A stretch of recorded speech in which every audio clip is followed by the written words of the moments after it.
ورحمة الله وبركاته.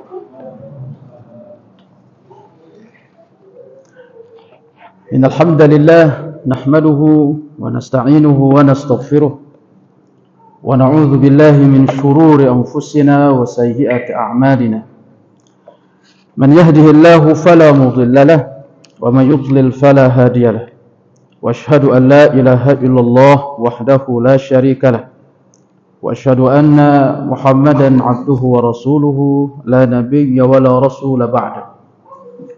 اللهم صل وسلم على نبينا محمد وعلى آله وأصحابه ومن سار على نهجه ومن استنى بسنته. الله سبحانه وتعالى يقول: يا أيها الذين آمنوا اتقوا الله حق تقاته ولا تموتن إلا وأنتم مسلمون. وقال رسول الله صلى الله عليه وسلم: اتق الله حيثما كنت وأتبع السيئة الحسنة تمحها وخالق الناس بخلق حسن. Kita ketemu lagi Bapak saya dan kawan-kawan di pelajaran kita Salasatul Usul atau di pelajaran kita akidah untuk melanjutkan bahasan kita di bahasan sebelumnya.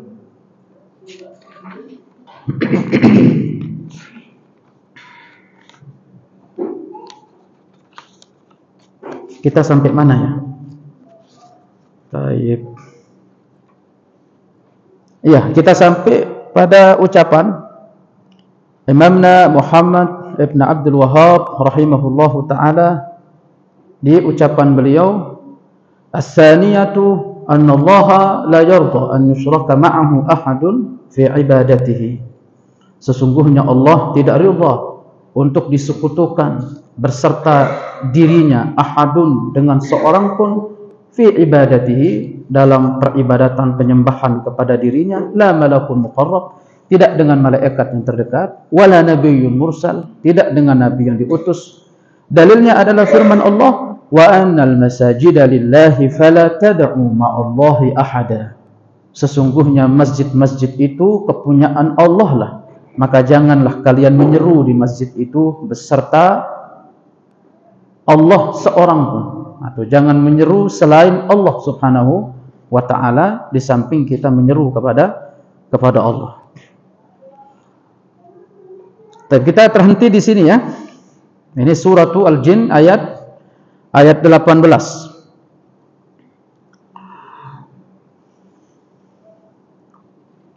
Al-Jin ayat 18.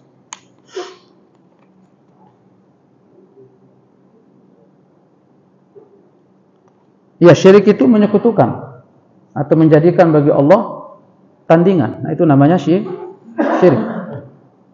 Dan syirik itu dibagi dua. Ada syirik kecil, ada syirik besar. Nah, syirik kecil ini mengurangi keimanan dan tidak mengeluarkan dari agama Islam. Sementara syirik akbar membatalkan keimanan.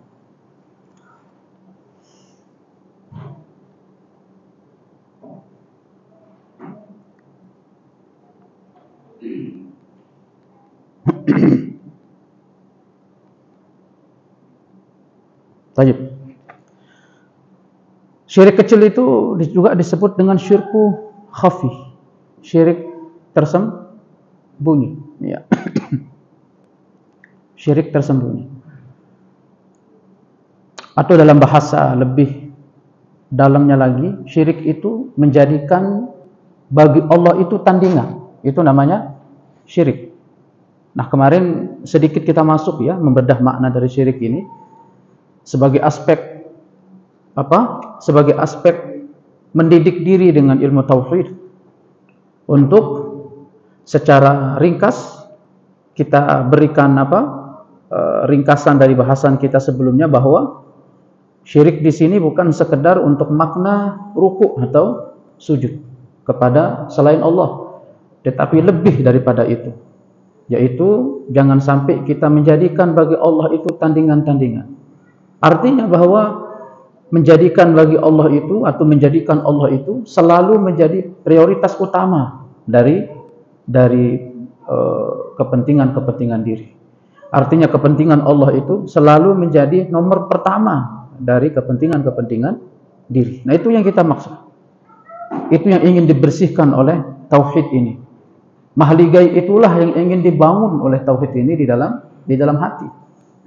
Karena ilmu tauhid ini ilmu ma'rifah. Ilmu tauhid ini ilmu ma'rifah, yaitu menyisir dari keinginan-keinginan syahwat, menyisir dari tandingan-tandingan di dalam hati, dan tidak meninggalkan di wadah qalbu itu kecuali Allah Subhanahu wa ta'ala. Itu yang kita diajarkan di tauhid ini. Ya. Taib, ketika orang dia bergelimang harta, bagaimana sikapnya? Taib, ketika dia lahir dari tatanan keluarga yang bagus, berdarah orang-orang yang bagus, bagaimana sikapnya? Nah, ilmu tauhid inilah yang apa? Yang menjadi penuntun. Kemudian di dalam menyikapi lebih besar dari itu, yaitu berupa taghut, yaitu perkara-perkara yang disembah selain Allah. Nah, kemarin kita sudah masuk ya. Yang umumnya yang menjadikan orang itu menjadi jiwanya itu menjadi pekat, menjadi tertutup, itu oleh karena apa? Dunia. Ya. Yang akhirnya tidak menjadikan atau tidak bisa menjadikan qalbu itu untuk mengkristal ma'rifahnya kepada Allah. Itulah yang menjadikan kita, ya, itu di antara faktor terbesar yang menjadikan kita merasa jauh dari Allah, yaitu apa? Dunia. Masih ingat ayatnya? Bal tu'sirunal hayata ad-dunya. Bahkan mereka itu lebih mendahulukan kehidupan dunia daripada akhirat. Allah Ta'ala yaqul wal akhiratu khairun wa abqa. Masih ingat? Bahwasanya akhirat itu lebih baik dan lebih kekal. Dari tiga perkara, dari tiga sisi. Masih ingat? Enggak nyatet ya? Aduh, ini kalau kita ngulang lagi udah kayak ceramah baru ini. Satu, akhirat itu lebih baik dan lebih kekal karena nikmatnya itu meliputi nikmat fisik dan nikmat ruhani. Berbeda dengan apa? Dunia. Ada kalanya fisiknya sehat tetapi ruhaninya tidak sehat. Ada kalanya ruhaninya sehat tetapi fisiknya tidak sehat. Itulah yang di poin kedua, bahwa kenikmatan dunia itu apa? Mukhalatatun bil alam. Dia itu tercampur dengan rasa sakit. Anak gunung itu untuk bisa sampai ke puncak itu setelah lututnya itu apa? Capek. Kakinya itu apa? Kram. Setelah badannya itu direnggut dengan dingin, lelah dia untuk bisa sampai ke mana? Ke puncak. Itulah duniawi. Itulah dunia. Untuk orang bisa sampai kecapaian cita-citanya itu, setelah fisiknya itu direnggut dengan apa? Rasa capek dan lelah. Kalau akhirat tidak, karena kenikmatan itu sudah di mana? Di depan mata. Orang kita pingin apa, tinggal plung gitu di depan. Bismillah. Orang kaya itu ketika dia melihat orang miskin cemburu, karena batinnya itu tidak terpenuhi. Kalaupun mungkin secara sisi fisik lahiriah apa? Terpenuhi, nggak pernah kurang apa, gajinya juga 50 juta sehari. Saking apa? Saking ini ringan hartanya, saking mudahnya hartanya. Tetapi apa? Dia tidak mendapatkan kepuasan batin. Dia cemburu melihat orang miskin. Orang miskin yang keluar kerja pagi pulang siang. Setelahnya itu batinnya terpenuhi. Ketemu sama keluarga, bercanda sama keluarga, ketemu sama anak istri, banyak ketemu sama keluarga. Orang kaya belum tentu, apalagi yang banyak job desk-nya. Pergi pagi pulang malam, pergi pagi pulang pagi. Seperti yang kita bilang di pertemuan sebelumnya. Ada orang pergi, dia istrinya, anak-anaknya masih tidur. Baliknya ke rumahnya pun istri dan anak-anaknya masih tidur, kering gitu. Akhirnya gimana? Nggak sebulan, 2 bulan, setahun, 2 tahun. Akhirnya nyaman sama apa? Nyaman sama sekretarisnya. Sekretarisnya apa? Perempuan, selingkuh dia. Karena dialah yang menyebabkan dirinya seperti itu. Ya. Orang miskin, iya ngeluh juga orang miskin. Kalaupun mungkin batinnya terpenuhi, tetapi apa? Secara lahiriah ingin mungkin seperti orang kaya, 1 bulan ganti mobil, 1 bulannya lagi ganti mobil, 1 bulan lagi kelihatan mewah. Itulah duniawi. Kenikmatan duniawi itu bercampur. Bercampur dengan apa? Rasa, bercampur dengan sakit, bercampur dengan sedih, bercampur dengan luka. Kadang orang itu bisa sampai ke puncaknya itu bahwa apa kita katakan kemarin, setelah saling apa? Saling sikut menyikut. Nah, coba lihat itu orang misalkan untuk daftar jadi apa? Dewan. Kadang dia saling sikut menyikut tuh sesama internal partainya, ya enggak? Iya, siapa yang paling dekat dengan ketua partai, ya dia yang paling cepat untuk mulus bisa apa? Bisa jadi perwakilan. Kemarin itu ada teman curhat gitu ya. Dia sudah bangun komunikasi, hubungan bilateral antara apa? Bilateral ya.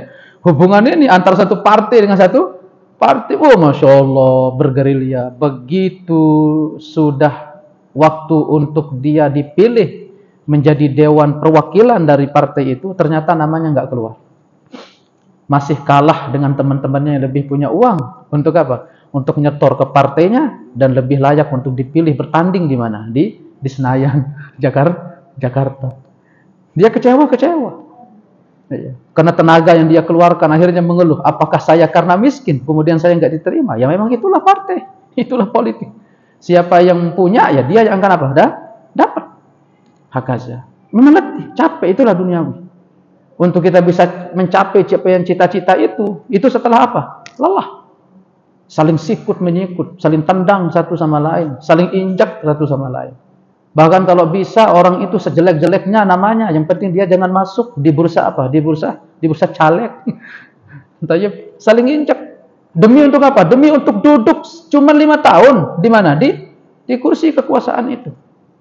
Dia rela untuk mengeluarkan sampai sekian miliar, sementara dia gaji cuma sekian. Itulah kekuasaan dan itulah dunia. Bal tu'sirunal hayata ad-dunya.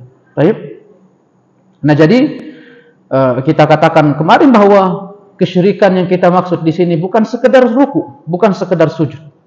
Tetapi apa? Jangan sampai menjadikan bagi Allah itu tandingan-tandingan dalam makna seluruhnya. Kekuasaankah? Duniakah? Cintakah? Itu tidak boleh. Allah harus lebih apa? Unggul. Ya. Contoh kita kemarin simpel. Ketika misalkan orang dihadapkan dengan dua perkara, antara pergi ngaji dengan pergi apa? Ngemol, ya enggak? Ingat ya? Ini mungkin contoh simpel, tetapi apa? Orang bisa menakar dirinya di situ. Sejauh mana dia mengutamakan Allah? Ya jangan kalau yang secara umum lagi mandiin mobil sementara azan dipanggil dari masjid. Oh, itu sudah pasti itu. Jangan nanti dia mengatakan, tapi saya cinta sama Allah. Bohong. Orang inti itu, orang dipanggil hayya 'alas shalah, masih saja ngulik-ngulik apa? Mobil di depan apa? Rumah. Hayya 'alas shalah, masih saja nikmat sama apa? Tidur. Karena itu enggak berfungsi. Hanya kalimat cinta itu enggak berfungsi. Makanya kata Imamna Ibn Al-Qayyim, mahabbah itu dikatakan pecinta sejati itu harus memiliki dua perkara. Memuji dengan lisan, getaran lisan dan sekujur tubuh, itulah amalan. Dan mencintai Allah dengan apa? Dengan degupnya nafas di mana? Di jantung. Jadi harus belajar. Ada orang memuji tetapi tidak berupaya untuk menumbuhkan cinta, falaisa bihamid. Maka orang ini bukan pecinta, bukan pemuji. Ada orang dia itu berupaya untuk menumbuhkan di kolbunya itu cinta, tetapi bohong. Dipanggil sama Allah, enggak mau datang. Dipanggil sama Allah, enggak mau datang. Diseru oleh Allah, enggak mau datang. Diseru sama Rasul, ditinggalkan. Bohong.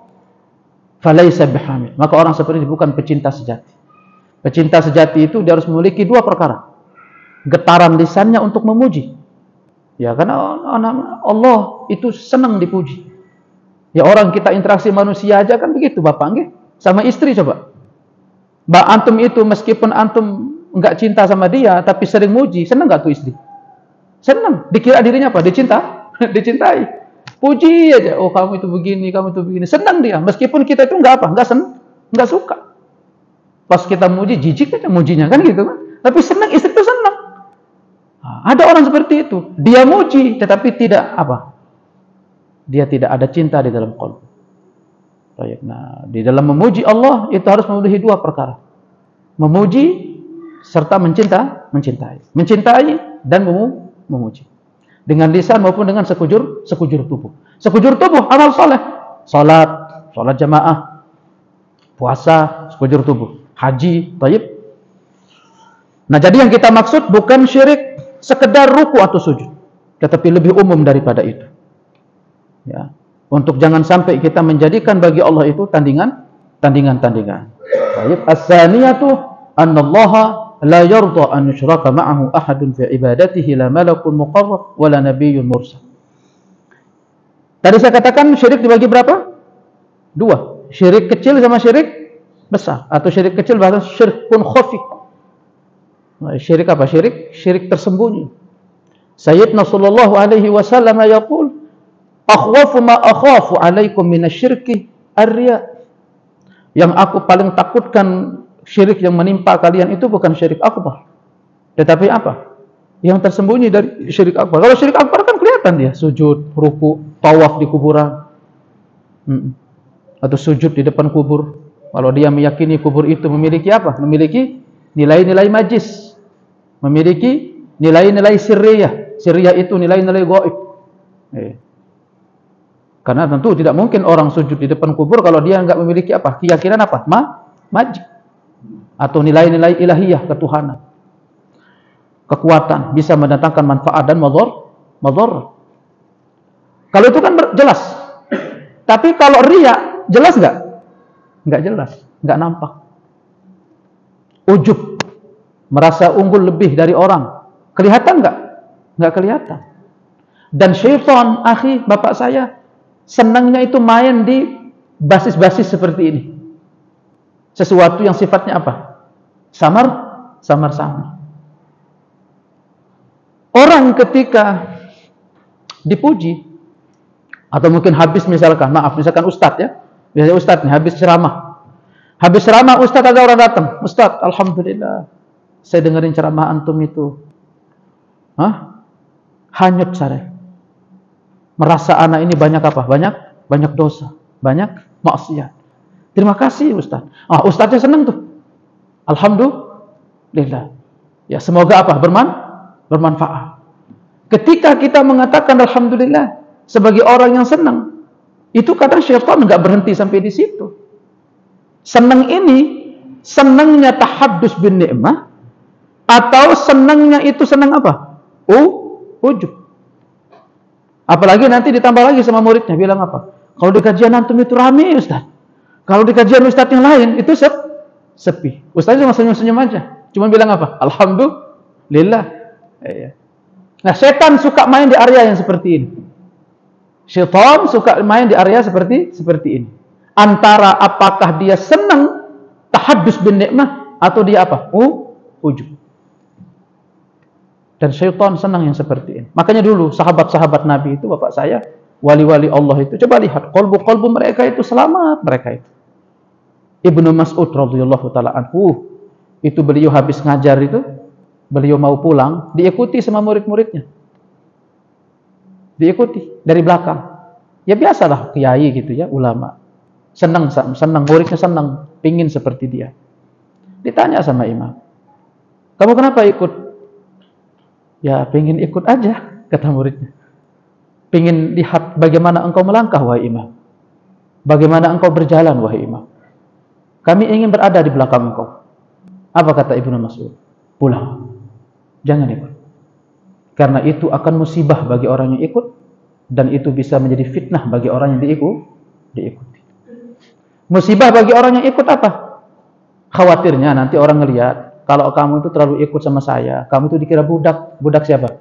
Ibnu Mas'ud.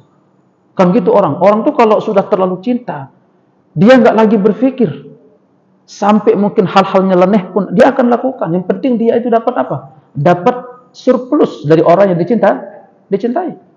Sampai mungkin orang yang melihat dari jauh, wah kayak budak nih orang ini.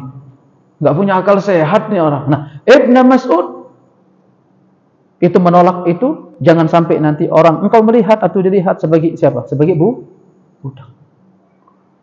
Dan itu juga bisa menjadi fitnah buat diri saya. Apa? Ujub. Sekarang kamu pulang, nggak usah ikut. Sebenarnya bukan masalah murid yang ikut. Murid yang ikut itu sebenarnya ikut di belakang guru, boleh atau enggak? Boleh. Tetapi itu bentuk upaya Imam Ibnu Mas'ud untuk menjaga apa? Qalbunya. Makanya mereka para ulama salafus saleh, mereka menjauhkan diri dari penyebab-penyebab yang bisa mendatangkan ujub. Sakitnya qalbu, sakitnya hati. Seperti apa? Syuhrah, senang tenar, suka terkenal. Ya kan itu sebab-sebab ujub. Apalagi nanti misalkan ada channel, misalkan dibuka channelnya. Wah, kalau kajian saya ini 2000 yang nonton, tapi ustadz yang lain berapa? 3 kali misal gitu kan. Itu mulai apa? Jangan sampai nanti dia merasa memiliki sesuatu yang lebih yang tidak dimiliki oleh orang lain. Sampai mungkin dia diskusi sama orang-orang, dia bilang bahwa gimana nih biar bagaimana untuk bisa tontonannya banyak, atau mungkin orang yang hadir apa? Banyak misal begitu. Ya Ustadz, kalau antum tuh pinter ngejelasin, orang jadi bangun, gitu. Oh alhamdulillah, ya enggak? Nah setan main di area seperti ini. Antara dia senang tahaddus bin ni'mah, ataukah dia apa? Ujub. Tayyib akhi. Kita kembali bahwa kita katakan lagi, syirik itu apa? Ada 2, syirik kecil dan syirik besar. Kalau syirik besar nampak, syirik kecil ini yang enggak nampak. Kadang syaitan itu digeret atau diseret orang kepada perkara-perkara yang dia itu menyadarkan diri kepada sebab-sebab. Bagaimana maksudnya Ustaz? Iya, ketika antum minum obat, dugaan terkuat di dalam hati itu, kemudian kita sembuh, yang menyembuhkan Anda siapa? Ketika Anda mungkin meyakini obat itu yang menyembuhkan, berarti ini syirik. Bahkan kata Imam Ghazali rahimahullah, ketika orang makan, kemudian dia kenyang, arah matanya itu mengarah ke nasi, berarti dia sudah syirik apa? Syirkun khafif. Tersembunyi syiriknya. Jangan sampai dia mengatakan nasi itulah membuat dia kenyang. Tetapi yang membuat kita kenyang siapa? Allah. Sederhana nggak tauhid itu? Sederhana. Agar maksudnya itu kita tidak menjadikan Allah itu tandingan. Padahal kita makan setiap hari nggak Pak? Makan. Iya. Apalagi itu mulai resah itu kalau malam hari istri belum apa? Masak. Resah gitu. Ini gimana nih? Kita belum makan malam nih. Itu berbahaya. Berbahayanya apa? Ketika mengiktikal diri, bersandarkan diri kepada nasi itu, atau bersandarkan diri kepada obat itu, tidak ada yang menyembuhkan kecuali obat itu. Apalagi obatnya kelas internasional. Dipesan dari mana? Korea misalkan. Dengan harga yang fantastis. Penyakit gatal. Tetapi sekali dilep langsung apa? Hilang. Bayangkan bapak saya. Orang minum obat itu kira-kira ingat Allah atau ingat sembuh? Sederhana tauhid itu. Untuk membentuk pribadi-pribadi yang apa? Mendahulukan Allah. Dari apa? Dari yang lain.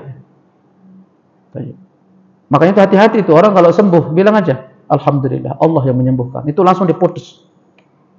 Ya. Kalau bisa jangan sertakan nama obatnya. Obat itu cukup jadi apa? Sebab. Jangan bilang, oh obatnya manjur Ustaz, obatnya. Testimoni. Nih herbal. Manjur herbalnya. 3 kali minum, langsung makjelek gitu kan. Nah, itu hati-hati bapak saya. Karena kita sedang berkomentar tentang sesuatu apa? Sebab. Sementara yang menyembuhkan siapa? Allah. Kalau bikin testimoni kan nggak mungkin panjang-panjang juga bikin testimoni. Bilang apa? Karena Allah lah kita sembuh dan sebabnya adalah ini. Kan nggak mungkin testimoni seperti itu. Ya semua juga orang tahu bahwasanya Allah pasti yang menyembuhkan. Kata Imam Ghazali demikian. Hati-hati orang ketika minum air, kemudian air itu menyegarkan, jangan sampai arah matanya itu tertuju kepada air itu. Yang memberikan kesegaran untuk dirinya siapa? Air itu. Padahal yang menyegarkan dirinya siapa? Allah. Karena sebenarnya orang itu bisa kenyang tanpa makan dan minum. Dan orang itu juga belum tentu orang bisa kenyang dengan makan dan minum. Buktinya apa? Orang kalau sakaratul maut, bapak itu mau kasih dia 1 cerigen untuk minum. Bisa kenyang nggak? Nggak kenyang. Karena yang ngasih kekenyangan itu siapa? Allah. Bukan air itu. Bahkan sampai Sallallahu Alaihi Wasallam ketika beliau dalam sakaratul maut, apa? Beliau minta dimandikan kan diguyur. Saking panasnya. Karena air itu tidak memberikan penyegaran, kesegaran. Ya, baik. Nah, jangan sampai kita masih berlayar di apa? Berlayar di permukaan-permukaan lahiriah. yang bisa menyeret kita pada perkara-perkara yang besar. Ya. Nah, kita ingin belajar di standar yang paling kecil pun kita mulai belajar untuk selalu mendahulukan Allah. Terus kita titi jalan itu sampai kita nanti di puncak terbesar pun kita mampu mendahulukan Allah. Ya, karena kita akan berhadapan dengan kasus-kasus besar di ke depan nanti, Dajjal dan yang lainnya. Ini kalau kita nggak dari kecil saja belajar, apalagi yang besar, kalah pasti kita. Ya, Dajjal itu bisa mengeluarkan apa? Ini surga, ini neraka. Dan surganya itu adalah neraka, dan nerakanya itu adalah surga. Ini air, ini api. Airnya itu adalah api, apinya itu adalah air. Itu kan Dajjal kan? Ya, bisa menghidupkan orang yang sudah meninggal. Kamu pengen ketemu sama ibumu, saya hidupkan. Kalau zaman-zaman milenial yang nggak pernah belajar tauhid, amantu bi Dajjal. Aku beriman sama Dajjal. Ini Tuhan ini. Tuhan ini. Maka itu pentingnya Bapak saya, anak-anak itu diajarin tauhid dari awal. Kenali Tuhannya siapa. Ya. Kenali Tuhannya siapa. Ya, Dajjal yang paling berbahaya juga Dajjal yang apa? Yang tidak berbentuk, tetapi pendusta-pendusta. Orang-orang yang mampu untuk apa? Berbicara dengan lihai dan indah, tetapi apa? Merusak, menipu.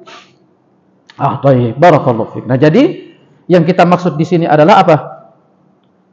Kita mengikis kesyirikan dalam arti apa? Mengikis tandingan-tandingan Allah di mana? Di dalam hati.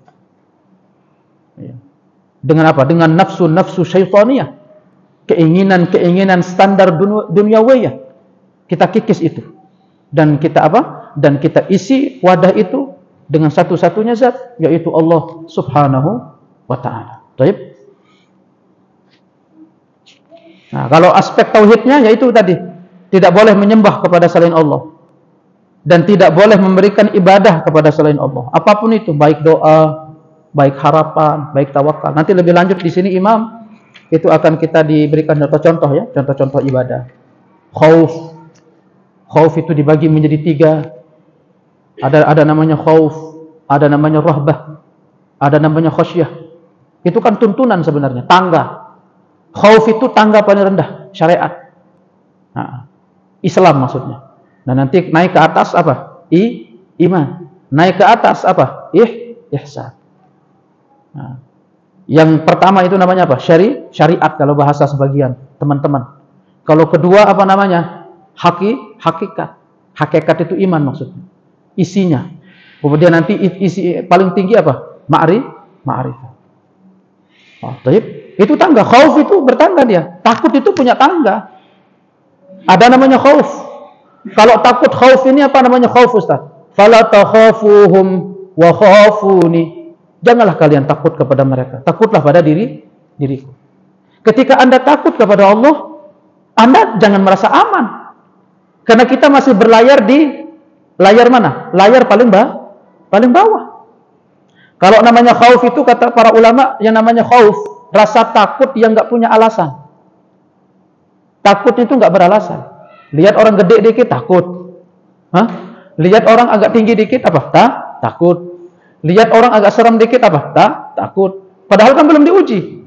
Sama orang gede misalkan, sebelum kita pancuk, kan kita nggak tahu dia kuat atau tidak. Itu namanya khauf. Khauf itu tingkatan takut paling rendah. Tidak memiliki apa? Tidak memiliki sebab.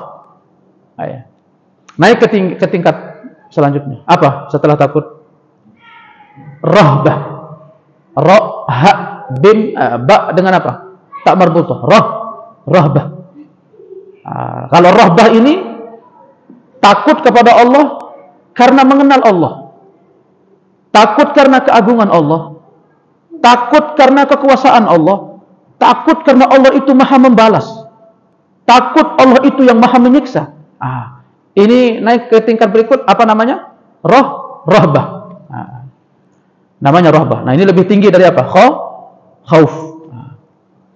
Setelah rahbah, nanti baru tingkat yang paling tinggi selanjutnya. Apa namanya? Khasyah. Inilah yang masuk dalam ayat itu. Innama yakhsyallaha min ibadihi al-ulama. Hanyalah ulama lah, atau innama yakhsyallaha, yang hanya takut kepada Allah al-ulama. Itu siapa? Hanya ulama. Karena ulama itu, yang disebut dengan ulama itu bukan orang yang apa? Bukan orang yang menyimpan ilmu pengetahuan yang banyak. Tetapi ulama itu adalah ulama yang mampu mengaktifasi akalnya, dan tingkatan akalnya di tingkat berikut, yaitu apa? Yaitu khasyah, takut. Iya. Karena akal itu kadang dia juga bertingkat-tingkat, akal itu bertingkat-tingkat. Nah, tinggal akal kita itu berlayar di mana? Di tingkatan mana? No, antum udah mulai bingung kan? Saya bagi lagi, ya kan? Apalagi antum nggak nyatet, gimana mau ngafal? Iya. Apalagi akal itu dia apa? Bertingkat. Nah, seorang ulama itu dia di tingkatan mana? Ada yang disebut dengan ahli fikir, la'allahum yatafakkarun, agar mereka apa? Berfikir. Iya. Walakinnahum la ya'lamun, tetapi mereka tidak mengetahui. Walakin la yafqahun, fikih, tetapi mereka tidak memahami. Ya. Kadang-kadang juga Allah katakan inna fi dzalika laayat liqaumin yatafakkarun. Kadang Allah menggunakan inna fi dzalika laayatil liulil albab. Nah, itu kan tingkatan-tingkatan akal yang Allah apa? Yang Allah sebutkan.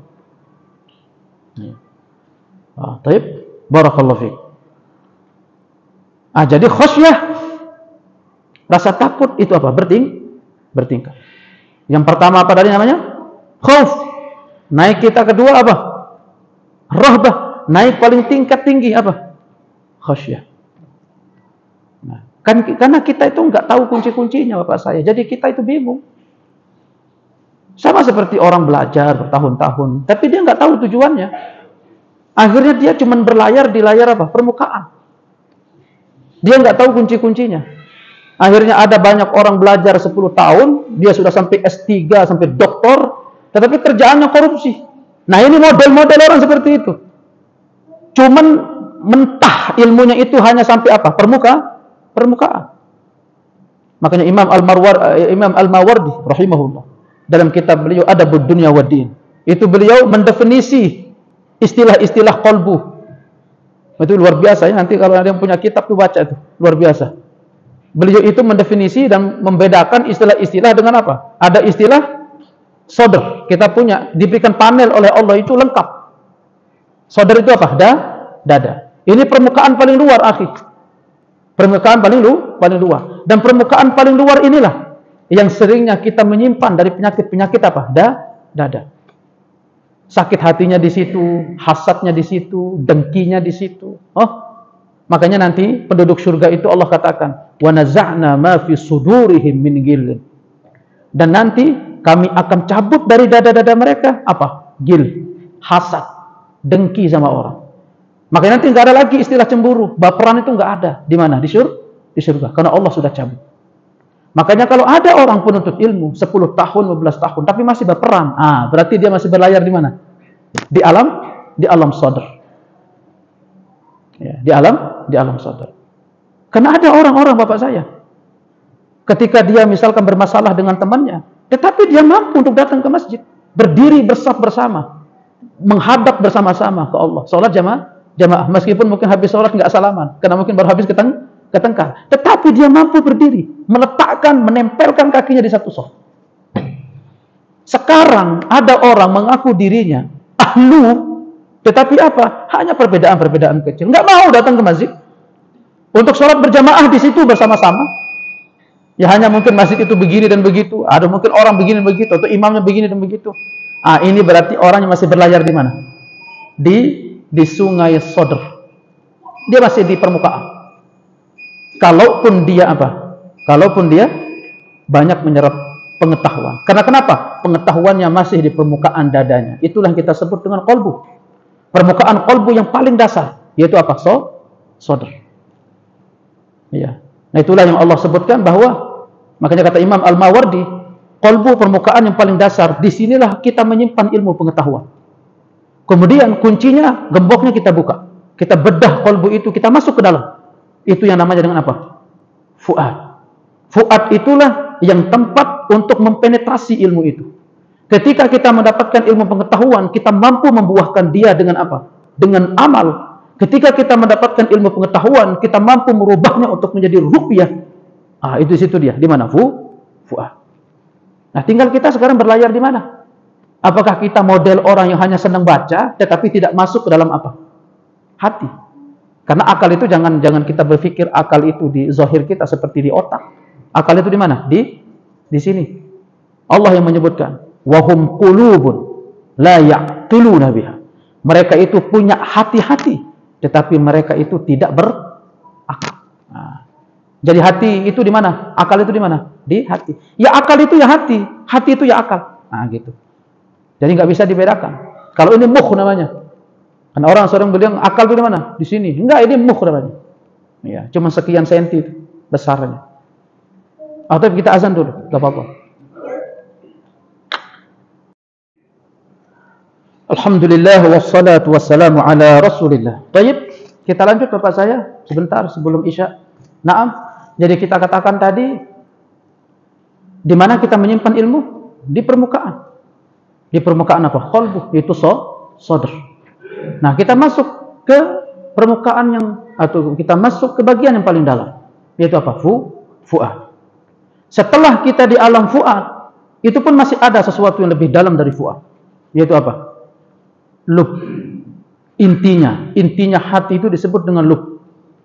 Itulah yang selalu Allah panggil di dalam ayat. Inna fi dzalika laayatin liulil albab.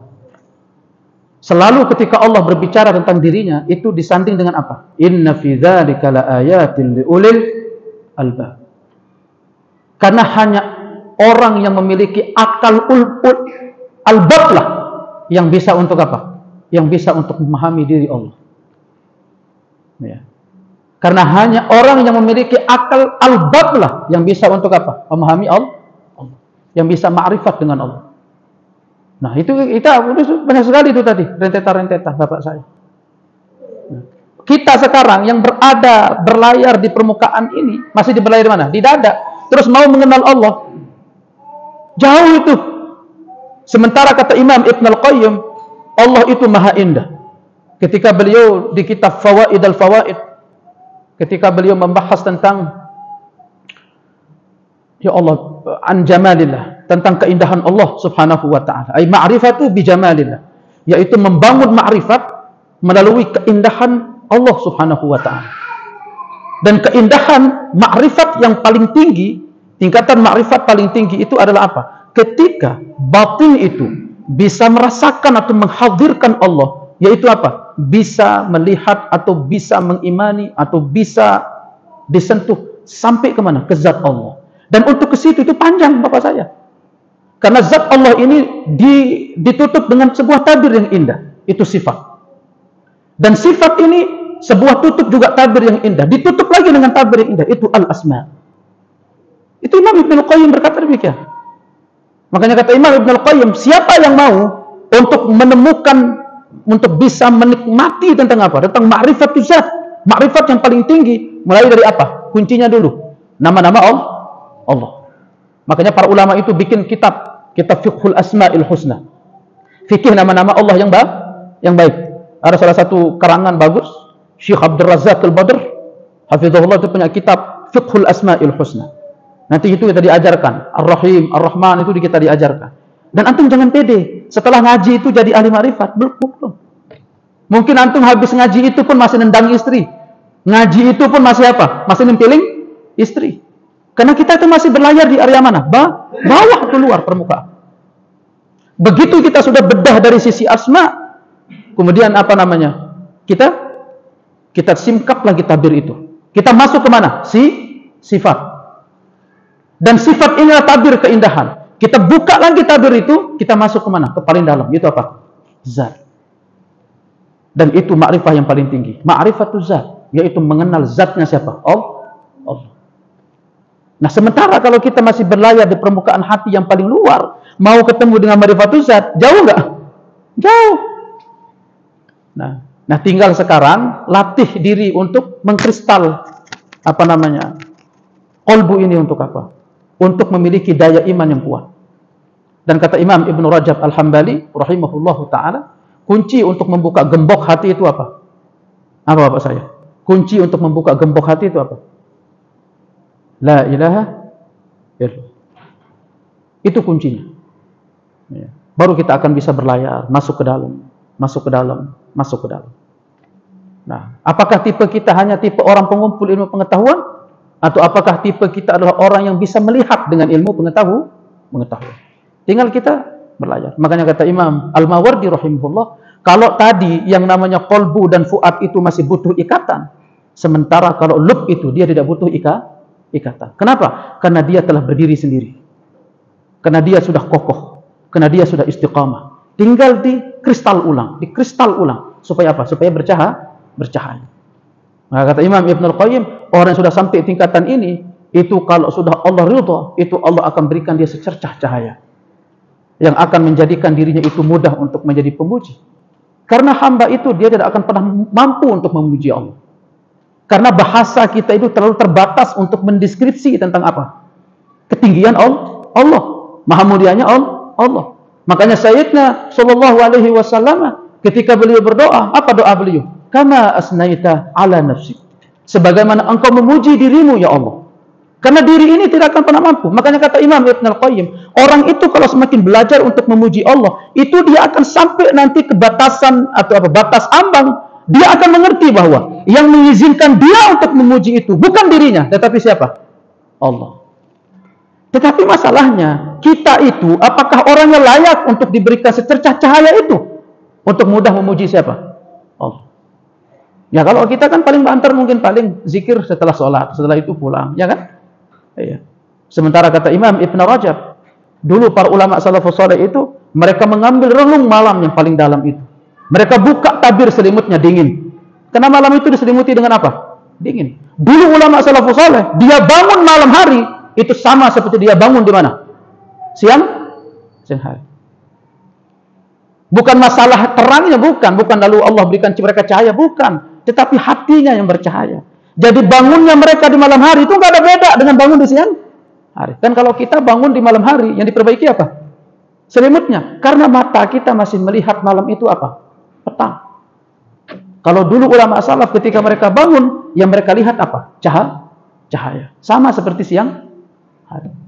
Mereka ambil relung malam yang paling dalam itu, sepertiga malamnya, kemudian mereka singkap tabir dingin itu, mereka masuk ke pojokan yang paling dalam, dan mereka latih diri mereka dengan zikir.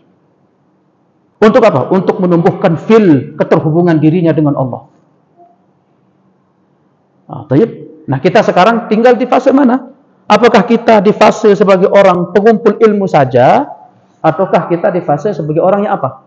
Mempenetrasi apa? Ilmu. Orang yang bisa melihat dengan ilmu, membuahkan ilmu dengan amal. Nah, kadang orang yang seperti ini nggak ada bedanya, mau belajar 10 tahun, 20 tahun, tetapi kesadaran dia untuk mengamalkan isi agama itu kadang lemah. Nah, berarti dia masih belajar di mana? Di permukaan qalbunya. Itu sadr, dada. Baik, akhi. Nah, jadi ini yang kita sebutkan bahwa syirik itu bukan sekedar hanya untuk ruku atau sujud, tetapi dalam bingkai yang lebih luas, yaitu menjadikan atau tidak menjadikan bagi Allah itu tandingan di dalam hati kita. Selalu memprioritaskan pertama dan utama Allah di atas kepentingan diri. Nah, di sini di kitab kita, syirik itu dibagi menjadi dua bagian. Kalau tadi ada syirik kecil, ada syirik besar. Ada syirik tersembunyi dan ada syirik besar. Kemudian juga ulama mengatakan ada syirik dibagi menjadi dua. Syirik yang terkait dengan keyakinan dan ucapan, dan ada syirik yang terkait dengan apa? Dengan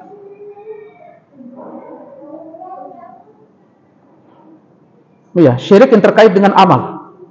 Syirik yang terkait dengan ucapan dan keyakinan, dan syirik terkait dengan apa? Amalan. Syirik yang terkait dengan ucapan dan keyakinan ada namanya syirkut ta'til. Syirik ta'til itu membatalkan nama-nama, membuang sifat-sifat bagi siapa? Allah. Makanya kata para ulama, orang yang seperti ini, seperti kelompok Mu'attilah namanya, Al-Mu'attil ya'budu adaman. Mu'attil ini dia menyembah sesuatu yang tidak ada. Berarti dia menyamakan Allah dengan sesuatu yang tidak ada. Karena ketika disebut Rahman, sama-sama makhluk dibuang. Ketika disebut Allah itu Rahim, disamakan dengan makhluk dibuang. Ketika disebut Allah itu Maha melihat, basir, sama dengan makhluk, dibuang. Akhirnya tidak tinggal kecuali nama, tidak tinggal kecuali kosong. Makanya apa kata para ulama? Al-mu'attil ya'dimu adama.